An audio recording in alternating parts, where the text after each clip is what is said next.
नमस्कार, आदाब। स्वागत है आपका आईएसपीसी संगम में। मेरा नाम मिनहाज है। मैं ऑलरेडी 64th बीपीएससी क्वालिफाइड हूँ। यहाँ हम एक सीरीज़ चला रहे हैं जिसका नाम है BPSC PYQ analysis using data analytics. मतलब कि डेटा का प्रयोग करके हम आपको वो सारे ट्रेंड्स बताएंगे जिनके अनुसार बीते कुछ वर्षों में बीपीएससी द्वारा सवाल पूछा जा रहा है। इस सीरीज़ में हमने ऑलरेडी 2 वीडियो कर लिया है, जिसमें पार्ट 1 में हमने आपको ओवरऑल हिस्ट्री था उसके बारे में, और जो एंशियंट हिस्ट्री है उसका एनालिसिस दिया था। पार्ट 2 जो हमारा है, पार्ट 2 में हमने मिडाइवल प्लस बिहार की जो इतिहास है उसके बारे में एनालिसिस दिया था। देखिए, एग्ज़ाम को वैसे ही बहुत कम टाइम रह गए हैं, है ना। और आप इतिहास उठाइएगा, आपको अगर पता ही नहीं रहेगा कि क्या पढ़ना है, कहाँ से सवाल आ रहे हैं, तो आप फिर भटक जाइएगा, है ना। तो आप समझ जाइए कि किन किन टॉपिक से मैक्सिमम सवाल आ रहे हैं। कम से कम उनको कर लेंगे तो आपकी प्रोबेबिलिटी रहेगी ना कि आप मैक्सिमम सवाल सही कर पाएंगे। ठीक है, ये देखिए, 65वीं बीपीएससी में 19 सवाल, 66वीं में 20 सवाल, 67वीं में 20 सवाल, 67वीं का जो री एग्ज़ाम हुआ है उसमें फिर से 20 सवाल, 68वीं में 15 सवाल, 69वीं में 14 सवाल, 70वीं में 14 सवाल, और 70वीं जो री एग्ज़ाम हुआ है उसमें 23 सवाल। मतलब कि मोटा मोटी 20 सवाल हर साल पूछ लिया गया है। आउट ऑफ कितना? 150 क्वेश्चंस। मतलब कि इतिहास बहुत महत्वपूर्ण है ना। अब ये देखिए, बार ग्राफ की मदद से हम लोग देख रहे हैं। बार ग्राफ से क्या फ़ायदा? जो डंडे सबसे ऊंचा पता चलेगा उससे सबसे ज़्यादा सवाल पूछेगा। क्रांतियाँ कितनी हुई, रिवोल्ट्स? 16 सवाल बार बार पूछा गया है। मतलब हमारे क्रांतिकारियों का सम्मान कर रही है बीपीएससी, है ना। कौन सी क्रांतियाँ हुई, कहाँ हुई, इसके बारे में डिटेल हम आगे देखेंगे। टॉपिक बाई टॉपिक भी जाएंगे, हम देखेंगे उसमें। ठीक है। फिर इसके बाद से हम क्या देख रहे हैं? रेवोल्यूशनरीज, इनसे कितना सवाल पूछा? 11 सवाल पूछ लिए। ठीक है। वैसे ही इंडियन नेशनल कांग्रेस, इनसे कितना सवाल पूछा? 12 सवाल। यानी जितनी आज़ादी की लड़ाई चली थी उसमें इंडियन नेशनल कांग्रेस का बहुत महत्वपूर्ण योगदान रहा है, शुरू से लेकर लास्ट तक। फिर गवर्नर जनरल एंड वाइसराय। ठीक है। अब शासन यहाँ करते थे अंग्रेज़। कौन करते थे? महारानी तो डायरेक्ट करती नहीं थी। कौन होते थे? उनके प्रतिनिधि होते थे। ठीक। तो उनके बारे में अब उनकी कौन कौन सी नीतियाँ आई, उसका क्या क्या प्रभाव पड़ा, ये आपके आगे गवर्नर जनरल और वाइसरायज में। ठीक है। अब आइए हम आगे डिटेल टॉपिक वाइज जाके देखते हैं कि किन किन क्षेत्रों से रिपीटेटिवली सवाल आए हैं जिनको आपको कर लेना चाहिए। ये देखिए, सबसे पहले हमने उठाया रिवोल्ट्स। रिवोल्ट्स में कितने सवाल आ गए हैं? 16 सवाल। 16 सवाल कब से कब तक? सैंपल साइज हमने लिया है 65th बीपीएससी जो हमारा हुआ है वहाँ से लेकर 70वीं तक। इसमें जो री एग्ज़ाम हुए हैं उसको भी हमने कंसिडर किया हुआ है। ठीक है। अब इसमें देखते हैं सबसे ज़्यादा इंपॉर्टेंट कौन? 1857, 1857, 1857, 1857। बार बार बार इससे सवाल पूछा गया 1857 से। ठीक है। तो 1857 तो एकदम मस्त है, आप इसके बारे में अच्छे से पढ़ लेंगे। कहाँ कहाँ पे क्रांतियाँ हुई, कौन कौन से लीडर थे। ठीक है। संथाल, संथाल, संथाल। ठीक है। चूँकि ये बिहार से संबंधित है इसलिए संथाल के बारे में ज़्यादा से पूछ लिया जाता है कि जितनी भी क्रांतियाँ हुई हैं इसमें आपको इम्पोर्टेंट चीज़ एक ध्यान देना है कि आप एक इस तरीके का फॉर्मेट बना लीजिए कि जो भी मूवमेंट हुए हैं ये, ठीक है, किस वर्ष में हुआ है, ये ईयर हो गया, इसका पर्पस क्या था, और कौन से लीडर्स थे इसमें। ठीक। इस फॉर्मेट के हिसाब से आप बना के इसको समझने का कोशिश कीजिए। लूसेंट में ऑलरेडी एक टेबल दिया हुआ है, चाहे तो आप उनको भी रेफ़र कर सकते हैं। आइए हम आगे के टॉपिक्स को देखते हैं। इंडियन नेशनल कांग्रेस का आज़ादी की लड़ाई में बहुत महत्वपूर्ण योगदान रहा था। देखिए, इससे 12 सवाल पूछे गए, है ना। अब इसमें कौन कौन सा सेशन महत्वपूर्ण है? 1906 का कलकत्ता सेशन। क्यों भाई? नरम दल गरम दल के बीच में लड़ाई हो गई थी यहाँ पे। एक कह रहे थे कि नहीं, हम पूरी तरीके से बॉयकॉट करेंगे, हम पूर्ण स्वदेशी आंदोलन जो है उसको चलाते रहेंगे, सारे जितने भी फॉरेन कोड है उनको हम नहीं अपनाएंगे। ठीक है। ये कौन कह रहा था? गरम दल वाले। नरम दल वाले क्या कह रहे थे? नहीं भैया, ऐसे मत करो, ठीक है, मिला जुला के चलो, कुछ को बॉयकॉट करो, कुछ को बॉयकॉट मत करो। तो इसके वजह से इनके बीच में ना बड़ा टसल हो गया था उस टाइम पे। देखिए, उस टाइम पे ये होता था कि जो इंसान कांग्रेस का प्रेसिडेंट बनता था ना उसका बड़ा सिंबॉलिक इंपॉर्टेंस होता था। तो यहाँ पे जब नरम दल गरम दल के बीच में लड़ाई होनी शुरू हो गई ना, तो यहाँ दादा भाई नरोजी को प्रेसिडेंट बनाया गया। ठीक है। ये दोनों के लिए बराबर थे, इनका हर कोई रिस्पेक्ट करते थे, इनको बोला जाता है द ग्रैंड ओल्ड मैन। वैसे ही हम लोग देखते हैं आगे कांग्रेस सेशन में कौन सा इंपॉर्टेंट था? लाहौर सेशन 1929। यहाँ क्या किया गया था? पूर्ण स्वराज की घोषणा की गई थी। रावी नदी पे झंडा फहराए, जवाहरलाल नेहरू इसके प्रेसिडेंट थे, बोला कि हमें अब पूर्ण स्वराज चाहिए। ठीक है, इसलिए ये इंपॉर्टेंट हो जाता है। फिर कराची सेशन 1931 का। यहाँ क्यों? क्योंकि राउंड टेबल कॉन्फ्रेंस चल रहा था इस टाइम पे। ठीक है। ऐसे ही 1939 का सेशन, ये भी देख लीजिएगा कि फर्स्ट प्रेसिडेंट कौन थे। जैसे देख लीजिए, फर्स्ट वीमेन प्रेसिडेंट पूछ दिया, है ना, फर्स्ट वीमेन प्रेसिडेंट 2 बार पूछ दिया। ऐसे ही फर्स्ट प्रेसिडेंट पूछ देंगे, फर्स्ट मुस्लिम प्रेसिडेंट आपसे पूछ देंगे, फर्स्ट फॉरेनर जो होंगे, ठीक है, फॉरेनर जो कि प्रेसिडेंट थे, ये पूछ देंगे। तो फर्स्ट फर्स्ट करके कांग्रेस से रिलेटेड जो भी चीज़ें हैं वो सारे डायमेंशंस आप लोग कवर कर लेंगे, ठीक है। अब कांग्रेस के पहले भी कुछ एसोसिएशंस बने थे आज़ादी की लड़ाई में, जैसे इंडिया एसोसिएशन बना था, ठीक है। कुछ कुछ ऑर्गेनाइजेशंस थे, कुछ कुछ लीडर्स थे। तो आप लोग एक बार इसको देख लेंगे सरफेस लेवल, ठीक। रिवोल्यूशनरीज जो क्रांतिकारी थे, क्रांतिकारियों से संबंधित कितने सवाल आए हमारे पास? 11 सवाल आए। हर साल एक क्वेश्चन पूछ ले रहे हैं, ये देख लीजिए ऑन एन एवरेज। अच्छा, जो सवाल इसमें आ भी रहा है ना वो बड़े बेसिक लेवल के सवाल हैं, बहुत ज़्यादा डिटेल में नहीं जाते। लूसेंट में इसका एक टेबल भी दिया हुआ है, आप चाहें तो वहाँ से इसको रेफ़र भी कर सकते हैं, वहाँ से देख सकते हैं। बहरहाल आप जो भी क्रांतिकारियों के बारे में पढ़ेंगे तो इसमें एक आप फॉर्मेट डेवलप कर लें कि किस साल में, ठीक है, किस साल में कौन सा ऑर्गेनाइजेशन बनाया उन्होंने, ठीक, उसके लीडर्स कौन कौन थे और उन्होंने कृत कौन कौन सा किया, मतलब क्या काम किया उनके। अब कोई भी संगठन बनाएंगे उसका कुछ तो उद्देश्य रखेंगे ना, ठीक है। तो उनके उद्देश्य क्या थे, इस फॉर्मेट में आप एक बार देख लेंगे तो आपको समझ में आ जाएगा। अब देखते हैं हम गवर्नर जनरल एंड वाइसराय, इससे कितने सवाल आए इस टॉपिक से? 11 सवाल। गवर्नर जनरल कौन होते थे? ईस्ट इंडिया कंपनी जब थी, ईस्ट इंडिया कंपनी जो अपने प्रतिनिधि को यहाँ शासन करने के लिए भेजती थी उनको गवर्नर जनरल बोलते थे ये लोग, ठीक है। जब बाद में ब्रिटिश क्राउन का शासन यहाँ पे डायरेक्ट हो गया तो क्राउन तो डायरेक्ट यहाँ, मतलब ब्रिटेन की महारानी यहाँ डायरेक्ट तो आती नहीं थी, तो वो अपने प्रतिनिधि को यहाँ भेजती थी। प्रतिनिधि को क्या बोलते थे? वाइसराय। तो ये नाम दो हैं, बट जनरली जो जो आदमी गवर्नर जनरल होते थे वही वाइसराय भी होते थे, ठीक है। अब इसमें आप देख लेंगे कि जो जो गवर्नर जनरल या वाइसराय रहे हैं उनके द्वारा महत्वपूर्ण कार्य जो किया गया था उनके टेन्योर में, उसको आप एक बार देख लेंगे, ठीक है। और आप देख लेंगे ये भी कि जो क्रूर शासक थे, अब कौन कौन थे क्रूर में आ जाएंगे आपके, कर्जन आ जाएंगे, और कौन आ जाएंगे, लिटन, वेलेस्ली, ठीक है। जो लिबरल थे थोड़े वो कौन हो गए? रिपन हो गए, बेंटिक, ठीक है, डलहाउजी। इनके बारे में एक बार देख लेंगे कि इन्होंने काम क्या क्या किया है, ठीक। एक्ट्स एंड रेगुलेशंस, इस टॉपिक से कितने सवाल मिले हैं? हमें 9 सवाल मिले हैं। अच्छा, ये होते क्या थे? देखिए, जो पहले से व्यवस्था चली आ रही थी उस व्यवस्था को तो अंग्रेज़ों ने चेंज कर दिया था जब से उनका शासन हो गया। तो जब नई व्यवस्था वो लेके आए तो वो कुछ तो नियम कानून बनाएंगे ना जिसके अनुसार शासन किया जाए, उन्हीं एक्ट्स एंड रेगुलेशंस के बारे में सवाल पूछ लिया जाता है, ठीक है। अब इसमें आपको ध्यान देने वाली बात यह है कि जैसे शुरू शुरू में जब ब्रिटिश का शासन यहाँ पे आ गया था तब रेगुलेटिंग एक्ट आना शुरू हुआ था, ठीक। और बाद में कौन कौन से आने शुरू हुए? काउंसिल एक्ट आए, और कौन कौन से आए? गवर्नमेंट ऑफ इंडिया एक्ट आए कुछ। मज़े की बात यह है कि अगर आप देखिएगा तो आपको गवर्नमेंट ऑफ इंडिया एक्ट जो है इससे सवाल मिला हुआ है, ठीक है। काउंसिल एक्ट जो है इनसे सवाल मिला हुआ है, पहले वाली चीज़ों से बहुत ज़्यादा सवाल नहीं मिला हुआ है, ठीक है। तो जो काउंसिल एक्ट आपके जो हैं कब कब के थे? 1861 के, ठीक है, 1892 के और 1909 के, इसको आप एक बार देख लें। और गवर्नमेंट ऑफ इंडिया एक्ट कब कब के थे? 1858 जब क्राउन का शासन हुआ था यहाँ पे, 1919 और 1935। इसमें 1935 सबसे महत्वपूर्ण है क्योंकि इसके जो प्रोविज़न थे ना मोरलेस आज भी हमारी व्यवस्था उसी हिसाब से चल रही है, ठीक है। तो ये एक्ट्स एंड रेगुलेशंस आपने देख लिया। इसके बाद से जो महत्वपूर्ण स्टेप लिए गए थे किस किस क्षेत्र में? एजुकेशन के क्षेत्र में, और किस क्षेत्र में? प्रेस के क्षेत्र में। उसको आप ज़रूर देख लेंगे। जैसे प्रेस के क्षेत्र में देखा गया था, कौन सा आया था? वर्नाकुलर प्रेस एक्ट, ठीक है। इसे देखिए, दो दो बार सवाल पूछा हुआ है आपका, ठीक। वैसे ही एजुकेशन से संबंधित कौन सा था? Macaulay minutes. और क्या था एजुकेशन से संबंधित? उड्स डिस्पैच, ठीक है। तो अगला जो टॉपिक है वो है लैंड रेवेन्यू सिस्टम। इससे कितने सवाल मिले हैं? 4 सवाल। अच्छा, ये लैंड रेवेन्यू सिस्टम का मतलब क्या हुआ? देखिए, अब अंग्रेज़ों का शासन आ गया तो उनको टैक्स तो लेना ही है जनता से। सबसे ज़्यादा टैक्स तब कहाँ से निकलता था? लैंड से। तो पहले की जो व्यवस्था थी उसको उन्होंने चेंज किया। क्यों? क्योंकि उनका मोटिव था मैक्सिमम फ़ायदा निकालना, ठीक है। तो उन्होंने कुछ कुछ व्यवस्थाएं लगाई। अब जो व्यवस्था उन्होंने एक क्षेत्र की लगाई वो हर क्षेत्र में नहीं चल रही थी, तो उस क्षेत्र में कोई दूसरी व्यवस्था लगाई। तो ऐसे 3 व्यवस्थाएं लगाई थी उन्होंने, रैयतवाड़ी, महलवाड़ी, परमानेंट सेटलमेंट। तो आप ये व्यवस्थाएं देख लेंगे कि ये व्यवस्थाएं किन किन क्षेत्रों में लगी थी, ठीक है। मतलब कि इसका एरिया कौन कौन सा था। जैसे ये रेवेन्यू सिस्टम है ना, अब ये एरिया किस किस एरिया में था और इसको इंट्रोड्यूस किसने किया था। अगला टॉपिक है सोशल रिफॉर्म मूवमेंट। इससे कितने सवाल पूछे गए हैं? 9 सवाल। देखिए, जो भी हमारे समाज के बुद्धिजीवी थे, उनके द्वारा एक कंटिन्यूस स्ट्रगल चल रहा था समाज की कुरीतियों के विरुद्ध।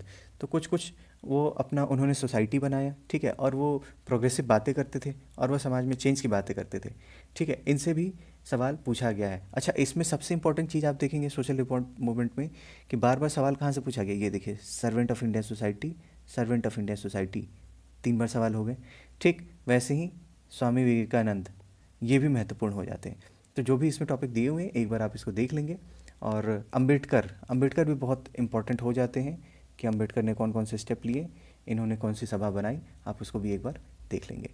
चलिए आगे देखते हैं। और लिटरेचर, ठीक है, उस टाइम पे कौन से लिटरेचर लिखे गए, और कोट्स भी देख लीजिए। कोट्स से 4 सवाल आए हैं कि किस बड़ी हस्ती ने कौन सी बात कही, ठीक है, वो हो गए कोट्स। अब ये देखिए, इसमें क्या है कि बहुत अनसर्टेन टाइप की चीज़ें हैं इसमें, ठीक है। इन टॉपिक्स में देखिए अनसर्टेनिटी बहुत है, अनसर्टेनिटी बहुत है। इसमें हम कह नहीं सकते कि अगर आप ये पढ़ के जाएंगे तो आपको सवाल मिल ही जाएगा। इसका एक लूसेंट में टेबल है, लूसेंट का टेबल आप देख लेंगे, इससे ज़्यादा कुछ कहा नहीं जा सकता क्योंकि सर्टेन तो कुछ है नहीं, ठीक। तो अब इसमें बहुत मेहनत भी कर लेंगे तो सवाल मिलेगा नहीं मिलेगा, या मिल भी गया तो आपसे हो जाएगा, इसकी कोई गारंटी तो है नहीं। तो बहुत डेप्थ में नहीं जाना है आपको, सरफेस लेवल पे इन सारी चीज़ों को देख लेना है, ठीक है। अगला टॉपिक है एडवेंट ऑफ यूरोपियंस। इससे कितने सवाल आए? 6 सवाल आए। देखिए, भारत में पहले से राज्य व्यवस्था तो चली रही थी, यहाँ के स्थानीय राजा थे, लेकिन यूरोपीय यहाँ पे आना शुरू किए। किस लिए? ट्रेड के लिए। पहले तो ट्रेड के नाम पे ही आए थे ना, ठीक है। बहुत सारे यूरोपीय आए, अंग्रेज़ तो आए जिन्होंने फाइनली शासन कर लिया। अब बहुत से यूरोपीय में कौन कौन आए थे? पुर्तगीज़ आए थे, डच आए थे, ठीक है। ठीक, उनका क्रोनोलॉजी देखिए, कौन पहले आया, ठीक है, कौन बाद में आया। इनके बीच में आपस में वर्चस्व की भी लड़ाई हुई थी, ठीक है। तो वर्चस्व की जो लड़ाई हुई थी वो कौन कौन से वार थे, जैसे बैटल ऑफ ऑन्डिवस हुआ, बैटल ऑफ बक्सर हुआ, जो संबंधित वार थे आप इसको भी देख लेंगे, ठीक है। और ये देख लीजिए, ये बड़ा इंपॉर्टेंट है, डच से बीपीएससी को बड़ा प्यार है, 3 बार पूछे भाई, ठीक है। तो डच का, अब इसमें ये भी पूछते हैं, जितने भी आए थे ना, इन्होंने अपनी फैक्ट्री कब लगाई पटना में, यानी ईस्टर्न साइड में या बिहार में फैक्ट्री कब लगाई, ठीक है। इससे भी सवाल बना, ये भी देख लेंगे आप। अगला टॉपिक कौन? गांधी जी। इनसे कितने सवाल पूछे? 6 सवाल पूछे। गांधी जी बहुत महत्वपूर्ण हो जाते हैं, क्यों? क्योंकि जो इन्होंने अफ्रीका के बाद से जब भारत में पहली बार कदम रखा, तो जो इनका पहला मास मूवमेंट था वो कहाँ शुरू हुआ? चंपारण में, इसलिए बहुत महत्वपूर्ण है। चंपारण से आपको बार बार सवाल पूछा जाता है, ठीक है। और गांधी जी के बारे में पूछ लिया गया था एक बार कि इन्होंने कहाँ से पढ़ाई की थी, इनका नॉन कॉपरेशन मूवमेंट में क्या रोल था, ठीक है। इनके struggle to truth strategy, STS strategy, ये क्या था, इसके बारे में सवाल पूछ लिया जाता है, ठीक है। बाकी गांधी जी कांग्रेस के प्रेसिडेंट कब रहे हैं, ये भी आप देख सकते हैं। तो गांधी से संबंधित जो भी चीज़ें हैं उनको आप थोड़ा मोटा मोटी देख लेंगे। बट हाँ, चंपारण जो है ना, चंपारण से आसपास संबंधित, मतलब इनके साथ कौन कौन से लोग गए थे, इनके कंपेनियन कौन कौन थे, ठीक है। और यहाँ पे कौन सी कमेटी बनी थी, नील की खेती के अगेंस्ट जो विद्रोह हुआ था, गांधी जी उसके मेंबर थे, उसका क्या रिजल्ट था, ये सारा कुछ आप लोग एक बार ज़रूर देख लेंगे, ठीक है। चलिए अब देखते हैं हम लोग नेशनल मूवमेंट। जो जो हमारे मूवमेंट हो रहे थे, आज़ादी के लिए जो लड़ाइयाँ लड़ी जा रही थी, उस पर कैसे सवाल पूछे गए। तो जो सबसे पहले स्वदेशी मूवमेंट हुआ था 1905 में, बंगाल के विभाजन के विरोध करने के लिए, उसके बारे में सवाल पूछा गया था, ठीक है। आसान आसानी सवाल रहे हैं, इसको आप एक बार देख लेंगे। फिर उसके बाद से चंपारण सत्याग्रह जो महात्मा गांधी ने करा था, इसमें देखिए लीडर्स के बारे में पूछा है, कौन कौन से लीडर इसमें इन्वॉल्व थे। ये बार बार पूछते हैं सवाल, बीपीएससी में उठा के घुमा के बार बार पूछते रहते हैं, ठीक है। इसको ज़रूर देखेंगे आप, अच्छे से देखेंगे। फिर सिविल डिसोबीडियंस मूवमेंट हुआ था हमारा, सविनय अवज्ञा आंदोलन। इसमें ये पूछ लिया था कि कहाँ से स्टार्ट हुआ, कहाँ ख़त्म हुआ, कितने दिन तक गांधी जी पैदल चल के गए थे, ये भी पूछ लिया था ठीक है। तो ये सब भी देख लेंगे, क्या करिएगा, स्टेट है, पूछ लेते हैं सवाल इस तरीके के फैक्चुअल, ठीक है। कोई भी मूवमेंट है, कोई भी मूवमेंट है, आप उसको एक कॉमन फॉर्मेट बना लीजिए कि कौन से लीडर थे जिन्होंने वो मूवमेंट शुरू किया, ठीक है, कहाँ से स्टार्ट हुआ था और ख़त्म कहाँ हुआ, और उसका कारण क्या था ख़त्म होने का, ठीक है। इस हिसाब से आप एक बार 3-4 पॉइंट पे एनालाइज करके पढ़ने की कोशिश कीजिए। अब देखिए, सिविल डिसोबीडियंस मूवमेंट हुआ था, उसके बाद से राउंड टेबल कॉन्फ्रेंस हुआ था, ठीक, इंग्लैंड में। उस राउंड टेबल कॉन्फ्रेंस के बारे में पूछा गया है, गांधी इरविन पैक्ट के बारे में पूछा गया है। पहले देखिए, महात्मा गांधी ने मना कर दिया था उसमें पार्टिसिपेट करने से, तो इरविन के साथ उनका समझौता हुआ। जब इरविन के साथ समझौता हुआ तो दूसरे राउंड टेबल कॉन्फ्रेंस में पार्टिसिपेट करने गए, बट जब उनकी मांगों को नहीं माना गया तो वो तीसरे में गए भी नहीं। तो तीसरे में जो लोग गए थे उनके बारे में एक बार सवाल पूछ दिया गया था। तो आप एक बार ये भी देख लेंगे कि पहले में कौन थे, दूसरे में कौन थे, तीसरे में कौन थे, ठीक है। चलिए अगला टॉपिक है इंडिविजुअल सत्याग्रह। इससे कितने सवाल पूछे गए? 3 सवाल। ठीक है, इसमें क्या पूछे? पहले सत्याग्रही कौन थे? कौन थे? विनोबा भावे। ठीक है, विनोबा भावे जो थे ये पहले सत्याग्रही थे। तीसरे सत्याग्रही कौन थे? ब्रह्मदत्त थे। तीसरे सत्याग्रही कौन थे? ब्रह्मदत्त। ठीक है, और दूसरे वाले कौन थे? जवाहरलाल नेहरू। अब आप कहेंगे हम क्यों बता रहे हैं तीनों? अरे यार ऐसे ही पूछ लिए हैं सवाल, क्या करोगे, स्टेट है। ठीक है, ऐसे ही सवाल पूछे हैं, पहले कौन, दूसरे कौन, तीसरे कौन। हम 2 याद करके गए थे, एक बार तीसरे पूछ दिए। तो इसलिए ज़रूरी है कि तीनों का नाम आप याद कर लीजिए, दैट्स इट। ठीक है, क्विट इंडिया मूवमेंट, भारत छोड़ो आंदोलन, इससे कितने सवाल पूछे? 2 सवाल पूछे। ठीक है, सीक्रेट रेडियो और पैरेलल गवर्नमेंट, जैसे कुछ क्षेत्र थे ना, उन्होंने अपने आप को क्या बोल दिया? इंडिपेंडेंट घोषित कर दिया। जब इंडिपेंडेंट घोषित कर दिया तो उन्होंने बोला कि हमारा खुद का सरकार चल रहा है। ठीक है, जैतिया सरकार जैसे था। तो ये आप लोग देख लेंगे पैरेलल गवर्नमेंट कहाँ कहाँ चल रहा था। ठीक, उसके बाद से पोस्ट क्विट इंडिया मूवमेंट। अब इस टाइम पे पोस्ट क्विट इंडिया मूवमेंट में हम देखते हैं सबसे इंपॉर्टेंट कौन है? सुभाष चंद्र बोस। ठीक है, सुभाष चंद्र बोस जी का बोलबाला हो गया था 1939। कैसे? 1938 में ये प्रेसिडेंट बन गए कांग्रेस के। ठीक है, फिर 1939 में भी बन गए ये, 1939 में वापस से बन गए। अब ये तो गांधी जी को अच्छी नहीं लगी, क्योंकि था क्या, सुभाष चंद्र बोस इनका थोड़ा वायलेंट तरीका था। गांधी जी कहते थे कि नहीं, हमको शांतिपूर्वक सब कुछ करना है, तो उन्होंने उसका विरोध किया। तो देखिए उस टाइम पे क्या था ना, लीडर्स में एक दूसरे के लिए रिस्पेक्ट भी बहुत था। तो सुभाष चंद्र बोस ने ये देखा तो उन्होंने रेस्पेक्टफुली रिजाइन कर दिया। फिर उसके बाद से किसको बनाया गया? पत्ता भाई सीतारामैया। ठीक है, ये प्रेसिडेंट बने उसके बाद से। ठीक, 1939 में। लेकिन अब चूंकि सुभाष चंद्र बोस ने जब इस यहाँ से रिज़ाइन कर दिया तो उन्होंने फॉरवर्ड ब्लॉक बना लिया तभी 1939 में अपना। ठीक है, फॉरवर्ड ब्लॉक बना लिया। और 1943 में उन्होंने क्या करा था कि जो प्रिजनर्स ऑफ वॉर थे उनको एक साथ मिला के क्या बनाया? Indian national army, INA। ठीक है, तो देखिए सुभाष चंद्र बोस जी पे भी सवाल जो पूछा गया कि फॉरवर्ड ब्लॉक पे पूछा गया, उनको नेताजी का टाइटल किसने दिया? अंडमान निकोबार में, निकोबार आइलैंड में एक नाम, उनके द्वीप का नाम उनके नाम पे रखा गया था, उसके बारे में एक बार सवाल पूछ लिया गया। उन्होंने जो स्लोगन दिया था उसके बारे में सवाल पूछ लिया गया। ठीक, पोस्ट क्विट इंडिया मूवमेंट, जितनी भी इवेंट्स हुए थे ना उस टाइम पे क्विट इंडिया मूवमेंट के बाद से, ठीक है, भारत छोड़ो आंदोलन के बाद से, उसको एक बार आप जरूर देख लेंगे, उसका क्रोनोलॉजी देख लेंगे। आपकी कैबिनेट मिशन प्लान आया, इसमें कौन कौन सी बातें कही गई और ये कब आया? महेश सिंह एटलीस्ट का क्या डिक्लेरेशन था? ठीक है, कॉन्स्टिट्यूंट असेंबली जो गठित की गई उसके क्या टाइमलाइन थे? ठीक, बाउंड्री कमीशन कौन कौन से बने भारत पाकिस्तान के विभाजन के लिए? अब देखिए ये कैबिनेट मिशन जो आया था, इससे 3 बार सवाल पूछा हुआ है, इसका पर्पस क्या था? ठीक है, कौन कौन से थे? 3 लोग। ठीक, एडॉप्शन ऑफ इंडियन फ्लैग, इसके बारे में सवाल पूछा गया। तो पोस्ट क्विट इंडिया मूवमेंट में आप क्रोनोलॉजी ज़रूर देख लेंगे, और जो जो डिक्लेरेशन आए या मिशन आया उसके क्या क्या पर्पस थे, क्या आउटकम निकले, उसको एक बार देख लेंगे। ठीक, जब सत्ता का परिवर्तन हो रहा था तो इस ट्रांजिशनल फेज में एक इंटरिम गवर्नमेंट बनाया गया था, और इस इंटरिम गवर्नमेंट में जिसको जो पोर्टफोलियो दिया गया था उससे भी सवाल पूछ लिया जाता है। चूँकि डॉक्टर राजेंद्र प्रसाद बिहार से संबंधित हैं तो इनसे, इनके पोर्टफोलियो से संबंधित देखिए 2 बार सवाल पूछ लिया गया। ठीक है, ऐसे ही आप लोग देख लेंगे कि बाकी बाकी पोर्टफोलियो जो है किन किन लोगों को दिया गया था, इससे भी सवाल पूछ लिया जाता है। ठीक है, अब अगर हम भारत की आज़ादी से पहले की बात करें तो उस टाइम पे पटेल का रोल बहुत महत्वपूर्ण हो जाता है, इनसे भी सवाल बार बार पूछा गया। तो पटेल का यूनिफिकेशन में क्या रोल था ये भी आप देख सकेंगे, और इन्होंने पहले जो कैंपेन किया था, जैसे बरदौली में सत्याग्रह किया, शराबबंदी कैंपेन किया। ठीक है, देखिए ये हमारा मॉडर्न हिस्ट्री का टोटल डिस्कशन था, और जैसा कि हमने आपको बताया है कि हम ये एक PYQ एनालिसिस सीरीज़ हम लोग चला रहे हैं जिसमें मैक्सिमम सब्जेक्ट्स का हमने कवर अप कर लिया है।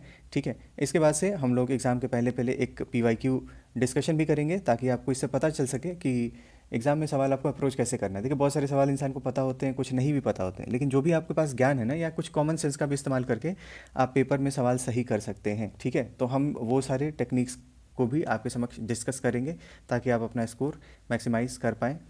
और वैसे ही हमारा प्लान ये भी है कि जो फ्रिक्वेंटली ऑकरिंग टॉपिक हैं, जो सवाल, जिन क्षेत्रों से सवाल बार बार पूछे जा रहे हैं, उनको हम आपके समक्ष डिस्कशन कर लें। ठीक है, और बिहार स्पेशल के बारे में भी हम डिस्कशन रखेंगे। क्यों क्यों क्यों बिहार स्पेशल क्यों ज़रूरी? क्योंकि यार देखो सबसे ज़्यादा प्रॉब्लम यहीं पे है। ठीक है, मार्केट में बहुत सारी चीज़ें पड़ी हुई हैं, अननेसेसरी चीज़ें पड़ी हुई हैं। बार बार हम आपको हर वीडियो में बोल रहे हैं कि देखिए बिहार स्पेशल के लिए नहीं भटकिए, बहुत लिमिटेड चीज़ें हैं। आपको करना है, आप फिलहाल के लिए PYQ कर लीजिए, उससे ज़्यादा आपको नहीं रिक्वायर्ड है। ठीक है, बाकी छोटे छोटे टॉपिक्स बना के हम आपको दे देंगे। हम कोशिश करेंगे कि छोटे छोटे वीडियोज़ बनाएँ। ठीक है, 20 मिनट, 10 से 20 मिनट के बीच का हमारा वीडियो रहेगा। ठीक, आप उसको कान में ठूसिए, 2x पे लगाइए, खाते पीते कभी भी देखिए, आपका एक टॉपिक कंप्लीट हो गया। ठीक है, हमारा पर्पज़ ही यही है कि हम आपको कम से कम एफर्ट में मैक्सिमम बेनिफिट दे दें। बाकी पढ़ने पढ़ाने के लिए आपने साल भर पढ़ाई की है, आपको सारी चीज़ें पता है, आपको कुछ नया नहीं जानना है। ये बस हमारा एक प्रयास है कि आखिरी समय में हम आपको छोटा सा एक पुश दे दें, जिससे कि अगर आप कहीं पे फंस रहे हों तो वो आप फंसे ना, आपका एग्ज़ाम क्लियर हो जाए। ठीक है। अंत में रिक्वेस्ट करेंगे कि आप हमारे वीडियोस को लाइक करें, इस पे कमेंट्स करें। ठीक है, जो भी आपकी राय है उसको व्यक्त करें, इसको शेयर करें, हमारे चैनल को सब्सक्राइब करें, ताकि हमें पता चल सके कि आप सहयोग कर रहे हैं। आपके सहयोग का कैसे पता चलेगा? ऐसे ही तो पता चलेगा। तो आपसे अनुरोध होगा कि आप please like, comment, share, subscribe करें, ताकि इससे यही माध्यम है जिससे हमें पता चल पाएगा कि आप हमारे वीडियो को सराह रहे हैं, हमारे प्रयास को सराह रहे हैं। उम्मीद करते हैं कि आपका एग्ज़ाम अच्छा हो, अच्छे से पढ़िए, मेहनत किया है आपने। ठीक है, हताश मत होइए, आराम से पढ़ाई करिए और अपनी सेहत का ख्याल रखिए। जय हिंद, जय भारत।